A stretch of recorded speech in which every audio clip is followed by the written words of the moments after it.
নমস্কার বন্ধু, আমি সুতপা প্রত্যেক দিনকার মতো চলে এসেছি। হ্যাঁ, আজকে আর ঘরের ভেতর নয়, আজকে বাইরে থেকে দেখাচ্ছি। এই যে আমার মহামায়ার চূড়াটা দেখতে পাচ্ছেন, মন্দিরের আদ্যাপীঠ মন্দিরের চূড়া। এটা আপনাদেরকে অনেকবার দেখিয়েছি, নিশ্চয়ই এতদিন চেনেও গেছেন। হ্যাঁ, এটা আদ্যাপীঠ মন্দিরের চূড়া। আর সবাইকে শুভ সকাল।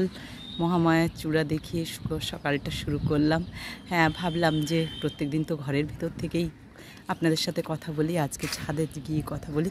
তাই দেখুন, আর আজকে দেখুন সব থেকে বড় পাওয়া হচ্ছে আজকে মেঘ, মানে রোদ মামা এখনও দেখা যাচ্ছে না।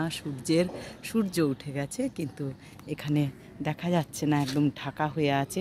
আর আমার ফুলগুলো দেখুন কি সুন্দর দেখতে লাগছে, দারুণ দারুণ। কিন্তু বন্ধু জানেন, একটা দুঃখের কথা, সকালে মেঘটা এমনভাবে ধরলো মনে হয় ঝমঝমা বৃষ্টি হবে। একটুখানি এই দেখুন হয়েছে, একটুখানি, তাও সেরকমভাবে ভিজেও নি, একদম একটুখানি হয়েছে। আর ফুলগুলো দেখুন বন্ধুরা কি সুন্দর লাগছে, দেখুন সকালবেলা যেন মনটা ভালো হয়ে যায়। হ্যাঁ, এটা আমাদের গাছ, অ্যাডিনিয়াম গাছ, এটা খুবই সুন্দর। দেখুন ফুলগুলো দেখুন। আর এই যে জবা গাছটা অনেক ফুল দিল, আবার এর ছোট ছোট কুড়ি আসছে। আমি কিন্তু ওই যে খোসা, যে মানে আনাজের খোসা, সেগুলো এগুলোর মধ্যে দিয়ে দিই খুব সুন্দর করে। এই দেখুন, আর এই দেখুন তুলসীর চারা হয়েছে, দেখুন কি সুন্দর। এই দেখুন, এই তুলসী গাছগুলো থেকে ওদিকে চারা বেরিয়েছে, আবার ওটার মধ্যেও অনেক ছোট ছোট বেরোচ্ছে। তা তুলসী গাছটা দেখুন খুব সুন্দর আছে। আর জবা গাছটাও আরও নতুন করে এই দেখুন ডগা নতুন তৈরি হচ্ছে, মানে পাতা আবার ছাড়ছে, নতুন পাতা। এই দেখুন কুড়ি আসছে আবার, এই যে বেল ফুলের আবার কুড়ি দিচ্ছে। এই গাছে অনেক অনেক ফুল ফোটে, বেশ ভালো লাগে গাছটা, আর গন্ধটাও তেমনি সুন্দর। আর আমার পাখিদেরকে খেতে দেওয়াও হয়ে গেছে। তা আপনাদেরকে এবার দেখাবার চেষ্টা করি মা ভবতারিণী। মা ভবতারিণী, এই দেখুন চূড়াটা দেখতে পেয়েছেন, একদম কাছে দেখাচ্ছে। দেখুন, ইনি হচ্ছেন মা ভবতারিণী, জগৎ জননী রাজরাজেশ্বরী। এই দেখুন, সকালে উঠে এটা আমার একটা বড় প্রাপ্তি, এদিকে মা ভবতারিণী, ওদিকে আদ্যা শক্তি। তা দেখুন না, প্রণাম করুন সবাই, বেশ ভালো যাবে দিনটা। সকালবেলা উঠে যদি এই মা ভবতারিণী আর আদ্যা মায়ের চূড়াটা যখন দেখি না বন্ধুরা, তখন বিশ্বাস করুন মনের ভেতর ভীষণ আনন্দ হয়, ভীষণ আনন্দ হয়।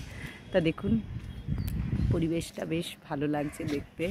ওদিকে মা ভবতারিণীর চূড়াটা দেখুন, একদম সামনে দেখা যাচ্ছে। দেখুন আপনি একটু লক্ষ্য করুন, ইনি হচ্ছেন মা ভবতারিণী, আর ইনি হচ্ছেন আদ্যা শক্তি। এই যে আদ্যা মায়ের চূড়া এটা। তা বন্ধুরা, সকালে আবার অনেক কাজ আছে, চা বসাবো। আজকে ছেলের অফিস নেই, ওর বাবা যাবে, তাই ওকে চা করে দিই। আর আপনাদেরকে পরিবেশটা একটু দেখালাম, চারদিকটা দেখুন। যতই হোক বর্ষাকাল, বর্ষা বৃষ্টি না হলেও তো কালটা বর্ষাকাল, কিন্তু সব থেকে ব্যাপার হচ্ছে যে বৃষ্টি হচ্ছে না বলে জিনিসপত্রের দাম খুব আগুন। সকালবেলা মহা চিন্তা, বলুন না, সকাল থেকেই সব কিছুই লাগে। তা এটা খুবই একটা চিন্তার বিষয়। তা সবই তো ওপরওয়ালার হাত, আমাদের হাত কিছু নয়। তা দেখুন, এটা আমাদের মেন রাস্তা। এই যে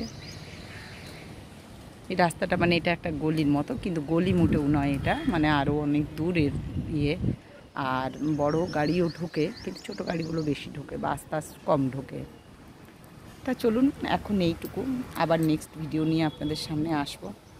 আর ততক্ষণ আমার সঙ্গে থাকুন, ভালো থাকুন সবাই।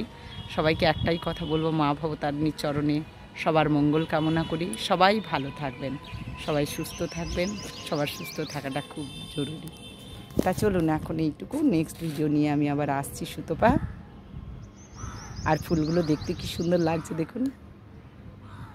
তা এখন এইটুকু, টাটা।